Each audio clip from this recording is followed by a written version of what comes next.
demande de venir. Quand Marie entend cela, elle se lève tout de suite et elle va trouver Jésus. Jésus n'est pas encore entré dans le village. Il est toujours à l'endroit où Marthe l'a rencontré. Des Juifs sont dans la maison avec Marie pour la consoler. Ils voient qu'elle s'est levée tout de suite et qu'elle est sortie. Ils pensent. Elle part vers la tombe pour pleurer là-bas. Alors, ils la suivent. Marie arrive à l'endroit où Jésus se trouve. Quand elle le voit, elle se jette à ses pieds et lui dit: Seigneur, si tu avais été là, mon frère ne serait pas mort. Jésus voit qu'elle pleure. Les Juifs qui sont venus avec elle pleurent aussi. Alors Jésus est bouleversé et troublé. Il demande: Où est-ce que vous l'avez mis? Ils lui répondent: Seigneur, viens et tu verras. Jésus se met à pleurer. Les Juifs disent: Regardez, il aimait beaucoup Lazare. Mais d'autres disent: Il a ouvert les yeux de l'aveugle et il n'a pas pu empêcher Lazare de mourir. De nouveau, Jésus est bouleversé et il part vers la tombe. C'est une grotte avec une grosse pierre placée devant l'entrée. Jésus dit: Enlevez la pierre. Marthe, la sœur du mort, lui dit: Seigneur, il doit déjà sentir mauvais. Il est dans la tombe depuis 4 jours. Mais Jésus lui répond: Je t'ai dit, si tu crois, tu verras la gloire de Dieu. On enlève donc la pierre.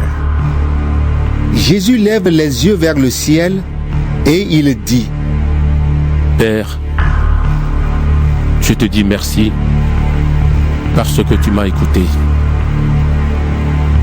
Tu m'écoutes toujours, je le sais. Et je dis cela à cause des gens qui sont autour de moi. Ainsi, ils pourront croire que tu m'as envoyé. Ensuite, Jésus crie d'une voix forte: Lazare, sors de là! Et Lazare sort, lui qui était mort. Il a les pieds et les mains attachés avec des bandes de tissu. Son visage est enveloppé dans un linge. Jésus dit aux gens: Enlevez-lui tout cela et laissez-le partir. Beaucoup de Juifs sont allés chez Marie et ils ont vu ce que Jésus a fait. Ils se mettent à croire en lui. Mais certains d'entre eux vont trouver les pharisiens et ils leur racontent ce que Jésus a fait. Alors les chefs des prêtres et les pharisiens réunissent le tribunal religieux et ils disent: Cet homme fait beaucoup de signes étonnants. Qu'est-ce que nous allons faire? Si nous le laissons continuer, tout le monde va croire en lui. Ensuite, les Romains vont agir. Ils vont détruire notre temple et notre nation. L'un des chefs juifs, nommé Caïphe, est grand prêtre cette année-là. Il leur dit: Vous n'y comprenez rien. Réfléchissez donc. Pour vous, il vaut mieux qu'un seul homme meure pour le peuple. De cette façon, la nation entière ne sera pas détruite.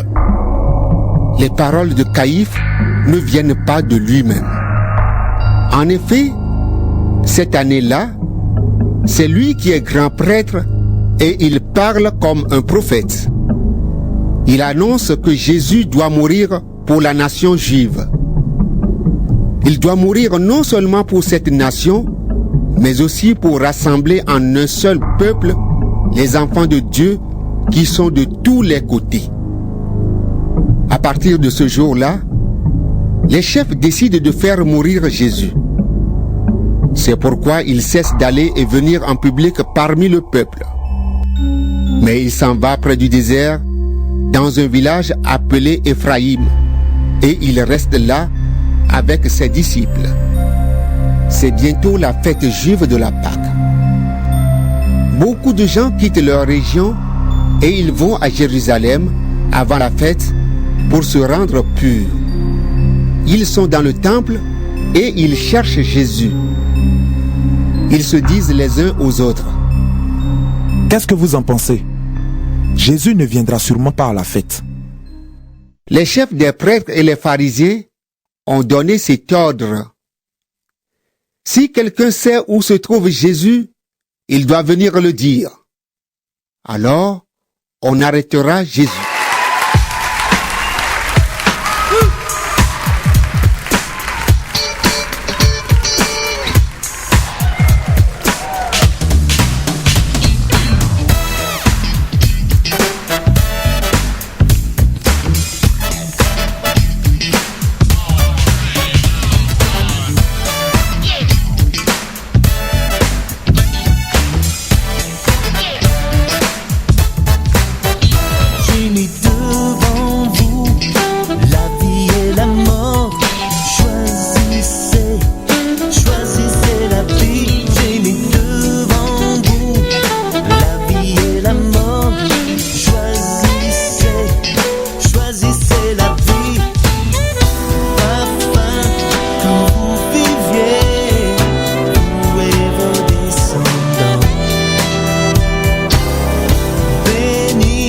Dans la terre promise, et vos enfants.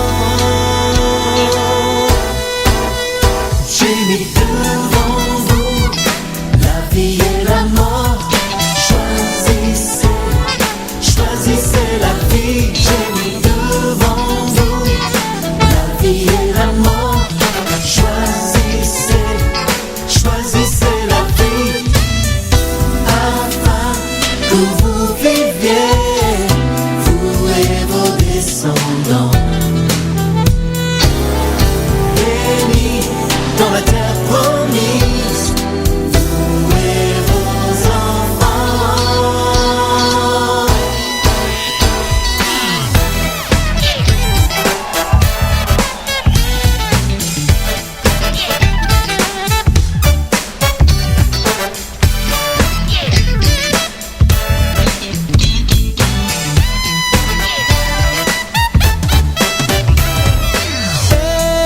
Aimez Yahvé, écoutez sa voix, écoutez sa voix. Semez la paix, récoltez la joie, récoltez la joie. Aimez Yahvé, écoutez sa voix, écoutez sa voix. Semez la paix, récoltez la joie, récoltez la joie.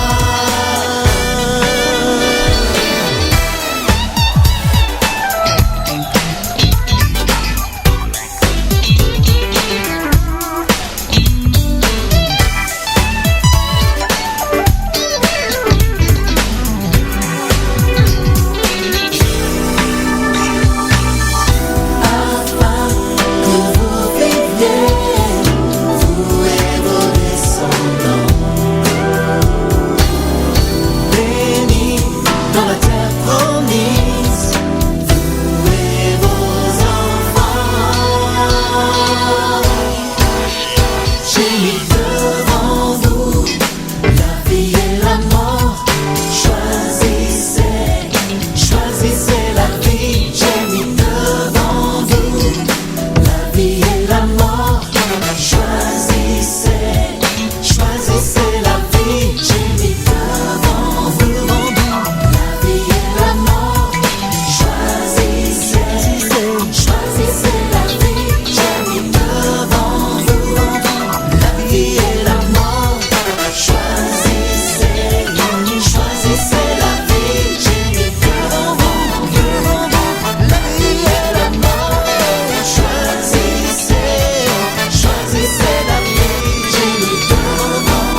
waters meet the sea.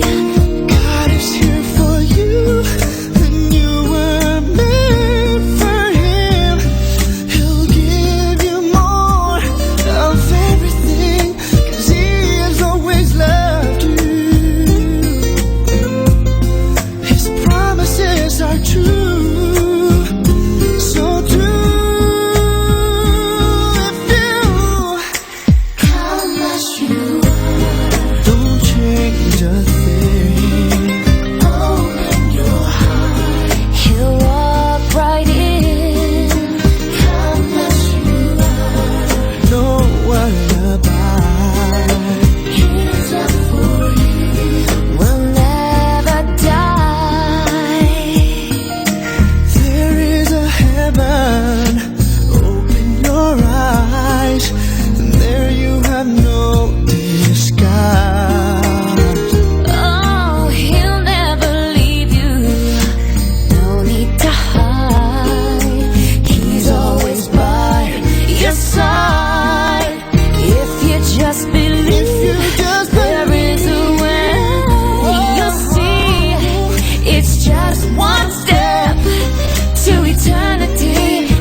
Toujours suivre l'idée, pour me capable toujours faire ça, moi me plaît.